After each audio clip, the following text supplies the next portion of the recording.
Hoje nós vamos falar sobre MLS. Eu sei, você está falando, quem quer saber de MLS? Não tô falando com você. Você que não gosta de MLS, pula, passa pro próximo vídeo. Então eu já vou pedir, antes da gente começar o assunto de hoje, para você se inscrever no nosso canal, para você nos seguir nas nossas redes sociais, no @Trivela no Twitter, procura por Trivela no Facebook, no Instagram nós somos Trivela Futebol. Procure a gente, nos siga, nos acompanhe, dê o seu like, dê o seu dislike, xingue. Quer dizer, xingar não xinga não, mas deixe seu comentário aí com a gente.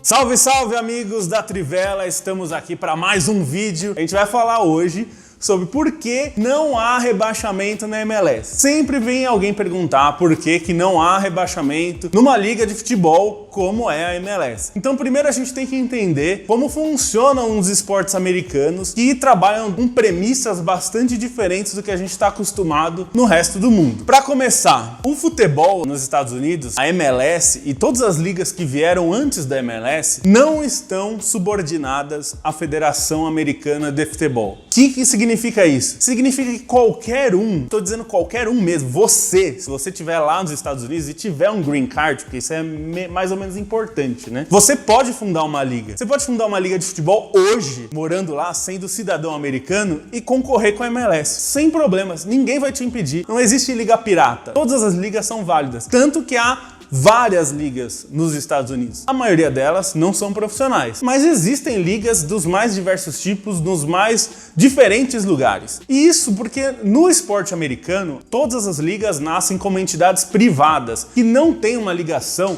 direta com a federação daquele esporte. No caso do futebol, a gente tem alguma relação, mas é uma relação bastante independente, digamos assim. A MLS, como várias ligas antes, ela foi fundada em 96 e passou ali a criar seus regulamentos, e muitos de vocês devem lembrar, ou se não lembram, vão procurar aí no YouTube, que a MLS tinha regras bastante exóticas, como por exemplo a disputa de pênaltis em movimento, chutes que os jogadores davam com a bola em movimento indo da intermediária, do meio campo para frente, em vez dos chutes de pênaltis tradicionais. Isso era uma regra que a MLS criou, não existe em nenhum lugar do mundo, a FIFA não regulamentou isso. Então você pergunta, se a FIFA não regulamentou, por que a MLS podia fazer isso? Porque ela quer. E ninguém nos Estados Unidos impede uma liga de colocar as próprias regras. Se você pensar bem, a NBA tem regras que não valem no basquete FIBA, ou seja, no basquete que é jogado internacionalmente, inclusive pelas seleções, numa Copa do Mundo, numa Olimpíada. As ligas são bastante independentes. Hoje, essa relação funciona assim. A Federação Americana determina padrões mínimos para profissionalismo no futebol. Mas se você não quiser seguir, ninguém vai te impedir também. Pode ter a sua liga,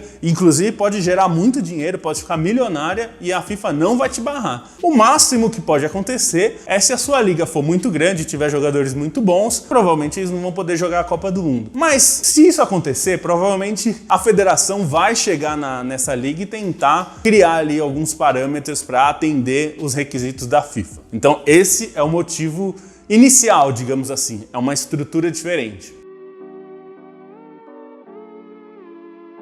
Outro motivo que nós temos que pensar, a Liga Americana, na verdade, funciona como uma sociedade. Os sócios dessa liga são os clubes, e não só sócios do ponto de vista financeiro, mas do ponto de vista administrativo. Então, cada um desses times, hoje a MLS tem 24 times, todos eles são sócios da liga. Eles podem decidir os rumos que a liga vai tomar. Isso já nasce como um problema se a gente falar em rebaixamento, porque esses times são sócios dessa liga, eles vão ter que sair da liga da qual eles são sócios, o que cria um problema, digamos, administrativo mesmo, né? Outro ponto importante, todos os times que estão na MLS, que entraram na MLS, pagaram caro para estar ali, eles pagaram franquias altas para ficar no último número registrado que a gente sabe. A franquia de St. Louis, que vai entrar só em 2022, é a mais recente, pagou 200 milhões de dólares. Eu vou repetir aí, tá aqui na sua tela, ó. 200 milhões de dólares. Significa que os donos dessa franquia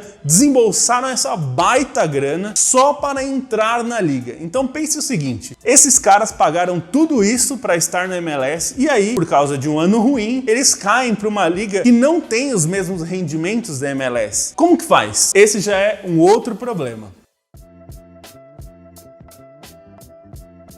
Por fim, a gente pode dizer o seguinte: hoje nós temos duas ligas que são importantes nos Estados Unidos. Além da MLS, que é a principal liga do país, e na verdade não é só do país, né? Inclui times também do Canadá, nós temos a USL, United Soccer League. É uma liga que durante muito tempo brigou com a NASL, que é uma sigla bastante antiga. A NASL, que é a North American Soccer League, é um nome bastante conhecido porque foi a liga lá atrás que abrigou Pelé, Beckenbauer e toda essa galera. A NASL, na sua primeira versão, nasceu em 1968 e ficou até 1984 e morreu justamente porque era um caos financeiro. Os times gastavam muito e, como são entidades privadas, faliram, fecharam as portas, demitiram todo mundo. Então, a MLS e várias outras ligas depois, mas principalmente a USL, que ainda sobrevive, tem parâmetros bastante rígidos de controle financeiro. Porque pense bem, quem está na MLS é sócio da MLS, então um time não pode ter prejuízo, porque o prejuízo de um acaba sendo prejuízo de todos. Por esse motivo também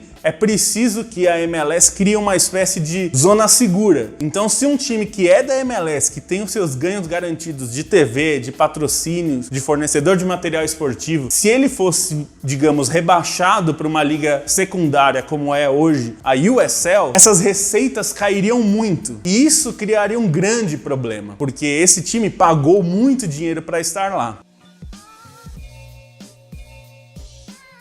E a gente vai para um outro problema, por fim, que é um time da USL hoje, que é a segunda liga em importância nos Estados Unidos, que poderia, digamos, funcionar como uma segunda divisão. Esse time, se ele subisse para a MLS, ele não pagaria uma franquia por isso. Ou seja, todos esses outros times que estão entrando pagaram e pagaram muito caro para estar na MLS. Então, se você promove um time que não teve que pagar, como você justifica para todos os seus sócios? Porque não são só participantes, eles são sócios do seu negócio. Então é muito difícil amarrar tudo isso para que a gente tenha acesso e descenso. Quer dizer que isso nunca vai acontecer? Não quer dizer. Existe essa discussão, ela é muito forte, muitos torcedores pedem que haja esse acesso e rebaixamento, mas isso só vai ser possível um dia que a MLS, que hoje é a principal liga, e a USL, que hoje é a segunda principal liga, se tornarem sócias também, porque aí elas poderiam compartilhar algumas dessas coisas e aí permitiria, digamos, que um time fosse de uma liga para outra. Mas isso ainda está muito longe de acontecer, porque são ligas de tamanhos muito diferentes, de exigências muito diferentes. Hoje um time da USL tem parâmetros muito menores, estádios muito menores, gramados diferentes, tudo é muito diferente. O caminho que a gente vê naturalmente acontecer é que times da USL passem a ser times da MLS quando eles crescem, quando eles conseguem se desenvolver. É o caso, por exemplo, do Seattle Sounders, que é um time bastante famoso hoje em dia lá de Seattle e que jogou durante muito tempo na USL, até que ele cresceu,